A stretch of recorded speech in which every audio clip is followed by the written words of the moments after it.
Math सेकंडचा एक आणि basic concept in geometry या ठिकाणी तो पण संपलेला आहे. आता या ठिकाणी आपण सेकंड टॉपिक या ठिकाणी सुरुवात करूया. पॅरलाइन्स म्हणजे समांतर रेषा कशाला म्हणतात त्याबद्दल आपण थोडक्यात माहिती या ठिकाणी घेऊया आणि त्याची प्रॉपर्टी, त्याचे गुणधर्म, त्याचे थेरम म्हणजे जे काय असतील सगळ्याच गोष्टीच्या बद्दल आपण या ठिकाणी थोडक्यात माहिती घेऊया.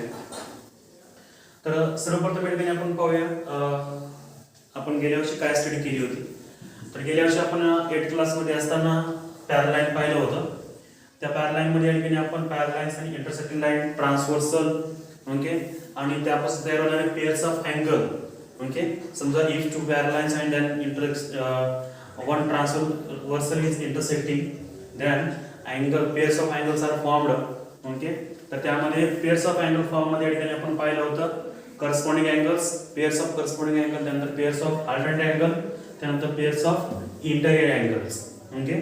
ह्याच्या बद्दल आपण गेल्या वर्षीच्या इयत्तेमध्ये 8वीच्या थर्ड टॉपिक मध्ये या ठिकाणी आपण स्टडी करून आले होते पॅरलाइन्स मध्ये. तर आता या ठिकाणी आपण त्याला थोडक्यात आजच्या दिवस आपण 8th क्लास मध्ये काय शिकलो होतं ते फक्त थोडक्यात आणि शॉर्ट मध्ये रिवाइज करूया फक्त पॅरलाइन्सला आणि त्यानंतर उद्यापासून आपण प्रॉपर्टी पाहायला ठिकाणी प्रारंभ करूया ओके. तर आपला सुरुवात करायच्या ठिकाणी पॅरलल लाईन,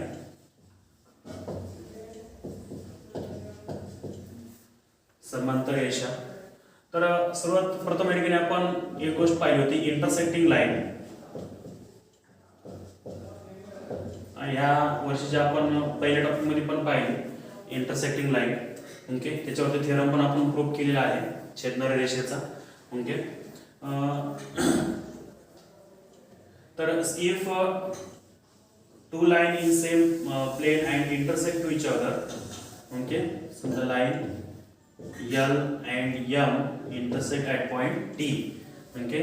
काय line L and line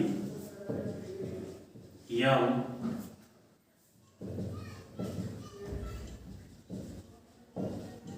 intersect at point T okay. काय करतात एखादी पॉइंट T मध्ये इंटरसेक्ट करतात. तर ज्या वेळेस दोन रेषा एकाच प्रतलामध्ये असतील आणि ते एकमेकाला एखाद्या बिंदूमध्ये छेदत असतील तर त्यांना छेदणाऱ्या रेषा म्हणतात ओके. आणि याच्या व्यतिरिक्त पॅरलल लाईन्स ओके, समांतर रेषा म्हणतो आपल्याला.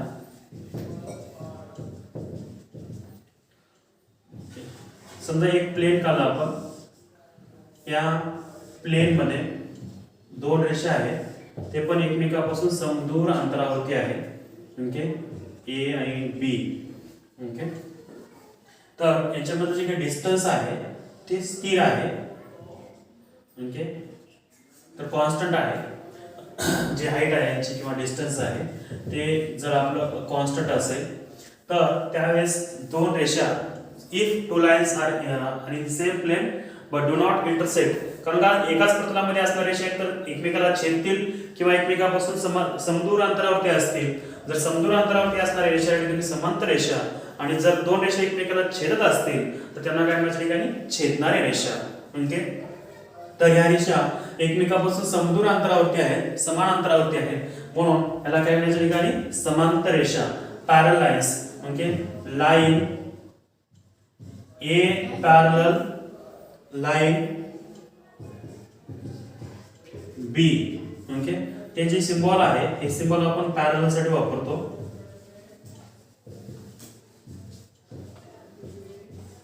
वर्टिकल जे काय दोन रेषा मारतो आपण ते पॅरलल इंडिकेट करण्यासाठी आपण दर्शवत असतो ओके.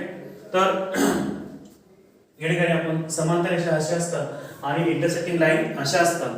हे आपण गेल्या वर्षी आपण स्टडी केली होती 8th क्लास मध्ये. त्याला फक्त आपण थोडक्यात फास्ट मध्ये रिवाइज करतोय आणि रिवाइज करून या ठिकाणी आपण पुढे जाणार आहोत ओके.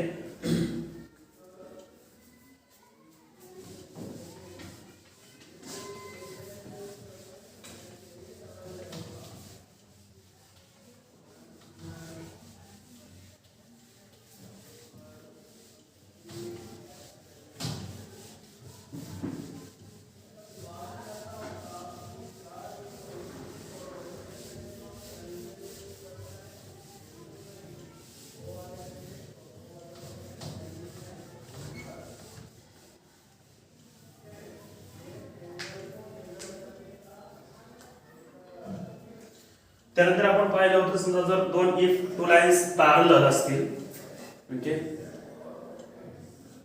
हा एक शब्द पाहिला होता आपण गेल्या वर्षी, ट्रान्सव्हर्सल. याला आपण छेदिका म्हणतो. जर असे दोन समांतर रेषा आहेत आणि त्या दोन रेषेला जर भिन्न पॉइंट मध्ये काय करत असेल, तिनं छेदून जात असेल, लाईन एल एम एन आहे समजा ही, ओके, एन, समजा ती पी अँड क्यू या दोन पॉइंट मध्ये काय करते ठिकाणी छेदून जात असेल, तर then we said to be line N is transversal of line L and M. Okay, if line L and M are parallel to each other, then line L is intersect to line M at point Q and line L at point P. Okay, then line L is a transversal of both lines. Okay, तर line L काय होते ठिकाणी या दोन रेषेची किंवा तीन रेषा असू शकतात. ओके, आपण अशी पण व्याख्या केली होती की if one line transfer intersecting two or more parallel lines किंवा lines, then we said to be in distinct point. म्हणजे भिन्न पॉइंट मध्ये छेदत असेल तर त्या रेषेला आपण काय म्हणतो ठिकाणी छेदिका असं ठिकाणी आपण म्हटलं होतं पाठीमागच्या तासिकेमधून. तर आता या ठिकाणी आपण पाहिलं की या ठिकाणी काय होते हे जर आपण थोडक्यात लिहिलं. या ठिकाणी line L parallel line M and line N is transversal. Line N काय ठिकाणी ट्रान्सव्हर्सल आहे, छेदिका आहे कोणाची, both of lines. Okay, L आणि M या दोन्ही रेषेची काय ठिकाणी छेदिका आहे. ओके, आणि ते पण P and Q अशा दोन डिफरंट पॉइंट मध्ये काय करते या ठिकाणी छेदून जाते. मग ठीक आहे, एवढं तर आपण सहज समजू शकतो. घेतलं पण होतं, डेफिनेशन पण घेतल्या होत्या, स्टडी पण केली होती ट्रान्सव्हर्सल बद्दल. मग if two lines are parallel then the one transversal can be draw, then the pairs of angle are formed. Okay, या ठिकाणी काही कोणाच्या जोड्या तयार होतात, त्या कोणाच्या जोड्या या ठिकाणी आपण पाहणार आहोत. ओके, तर या ठिकाणी खाली आपण कोणाच्या जोड्या तयार करूया.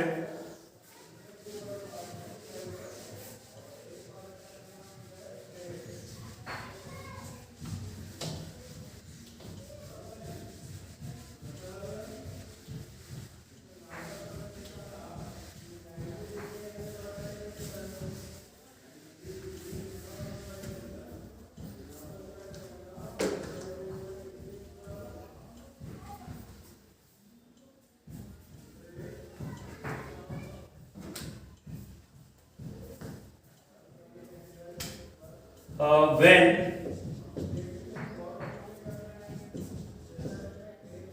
two lines are parallel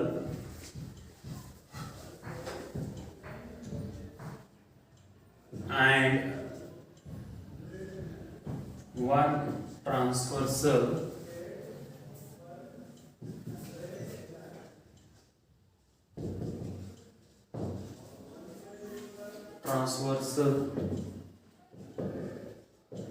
is intersecting. Okay, when two lines are parallel and one transversal is intersecting, then pairs of angle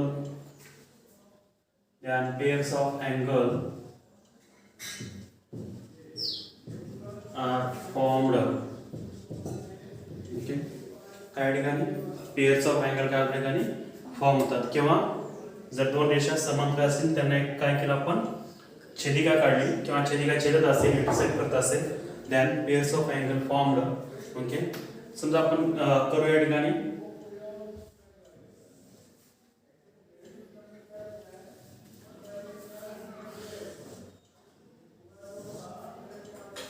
अशा दोन रेषा घेतल्या आपण.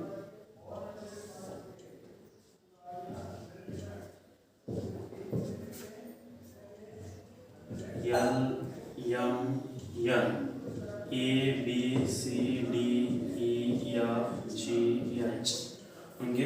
असे अँगल्स आहेत समजा काहीतरी. तर या ठिकाणी काय दिलं या ठिकाणी आपण लाईन यल पॅरलल लाईन कोणती M and line N is transversal. Okay, line L काय ठिकाणी ट्रान्सवर्सल आहे. नाव या ठिकाणी पेअर्स ऑफ अँगल तयार होतात. तर या ठिकाणी pairs of corresponding angle. Okay, काय घेऊया आपण पहिल्या ठिकाणी pairs of corresponding angle. Pairs of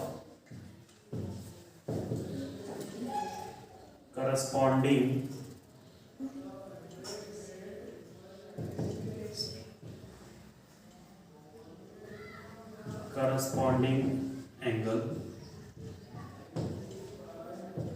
त्याला संगत कोणाचे जोड्या म्हणतो आपण.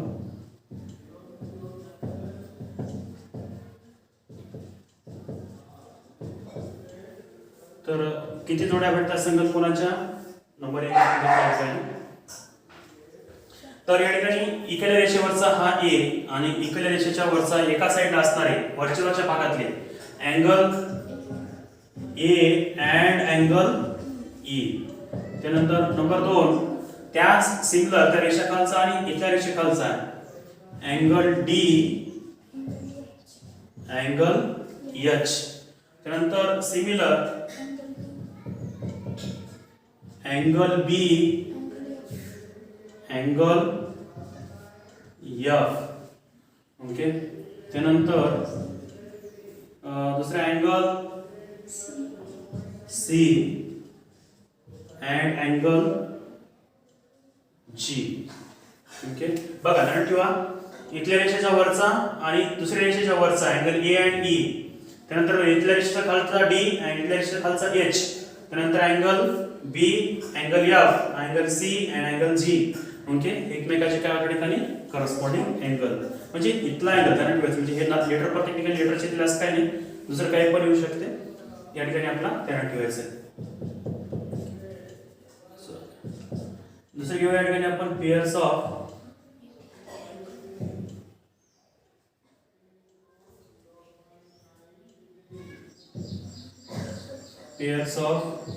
alternate angle.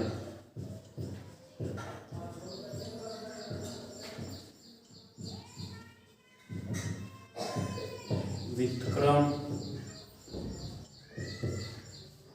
कोणाच्या जोड्या. नंबर 1 विक्रम कोणाच्या जोड्या ठिकाणी आपण फक्त इंटरेट पाहत असतो, एक्स्ट्रा पण आपण पाहत नाहीये. इंटरेट जोड्या ठिकाणी आपण घेऊया. ओके, तर अल्टरनेट अँगल म्हणजे विक्रम अल्टरनेट अँगल पाहताना फक्त आपण इंटरेट म्हणजे मधल्या भागाचे वरच्या भागाचे सोडून देतो आपण. या ठिकाणी 2 झड ध्यानात ठेवायचे. एक सोयीचा झड आणि एक उलटा झड. ओके, तर एक अशा प्रकारचा इथला अँगल 2 पॅरलाइज तयार होणार. म्हणजे जर असा झड काढला आपण डिस्काउं तर अँगल डी अँड अँगल इथला एफ हे एकमेकांचे अल्टरनेट अँगल होतात. त्यानंतर दुसरा झड इथला आणि इथला म्हणजे जर असं झड काढला आपण डिस्काउंट इथला अँगल आणि इथला अँगल. ओके, तर angle C and angle E एकमेकाचे काय बनतात हो अल्टरनेट अँगल. आणि शेवटी बघूया या ठिकाणी आपण pairs of angle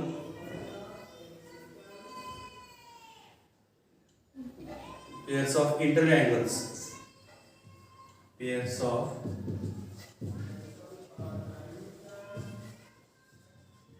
inter angle अंतर कोणाच्या जोड्या.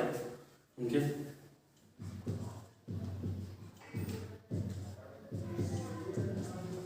याला सेगमेंट अँगल पण म्हणतात. एका सेगमेंटवरती तयार होणाऱ्या एका बाजूला त्याला इंटर अँगल्स म्हणतात.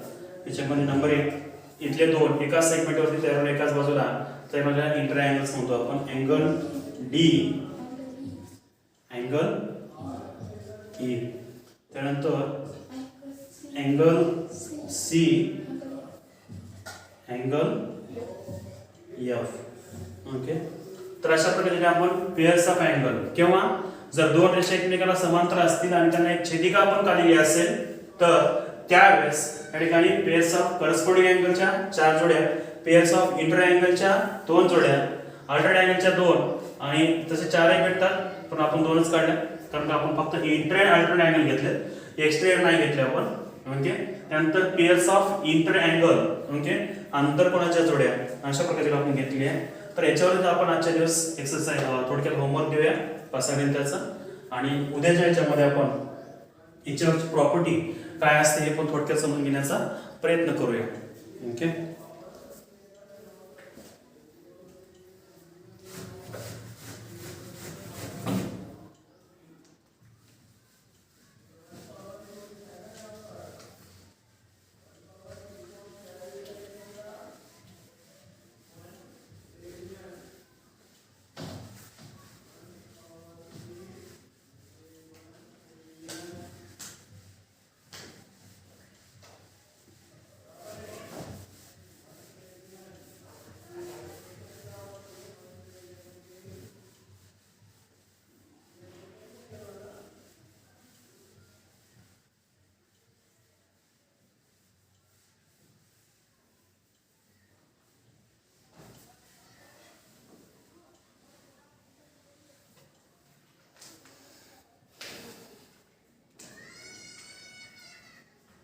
तर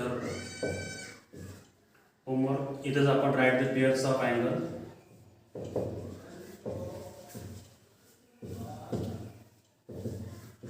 pairs of corresponding comma alternate and interior angle. Okay, write the pairs of corresponding alternate and interior angle.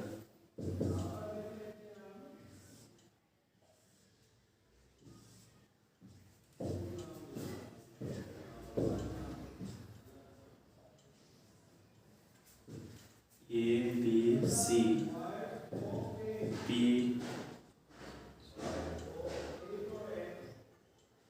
P, Q, R, S, T, U, V, W.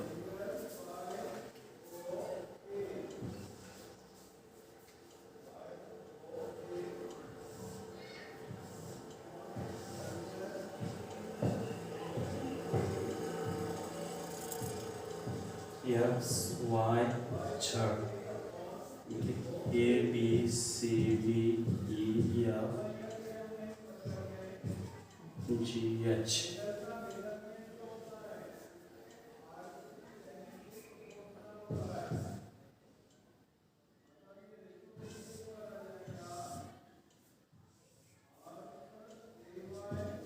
दिसा देख रहे हैं?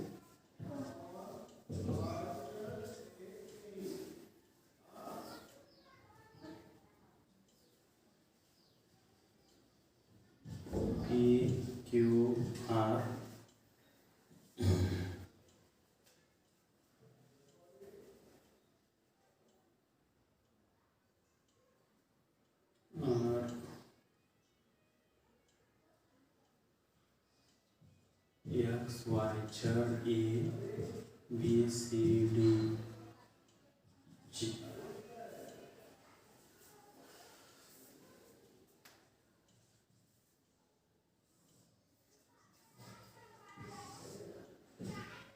आता पूर्ण नाव आपण पॅरेंट्सला मला पण पूर्ण नाव या ठिकाणी घ्यावे लागतील. A, B, C, D, E, F, G, H.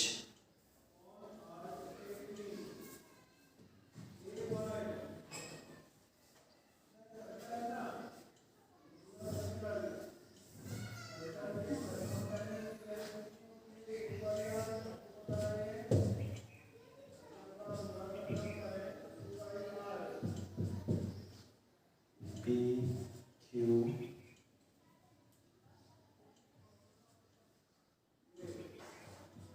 R S T U P.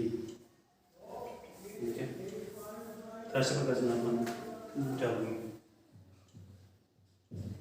Capital. याचे नाव घेताना असं घ्यायचं, अँगलचं नाव घेताना H angle H W C, म्हणजे angle H B A, angle B E D, angle B E F. Okay, म्हणजे 3 अक्षर घेऊन या 2 फिगरला जे आहे अँगलचे 3 अक्षर घेऊन या ठिकाणी तुम्हाला नाव घ्यावं लागते. ओके, बस याला शेकबारचं रिवाईज करा. वाटल्यास भेटलंच तुम्हाला ठिकाणी तर 8वीचं पुस्तक काढून या ठिकाणी थोडक्यात रिवाईज करा. ओके, शब्द काही अडचण नाही आहे. ठीक आहे.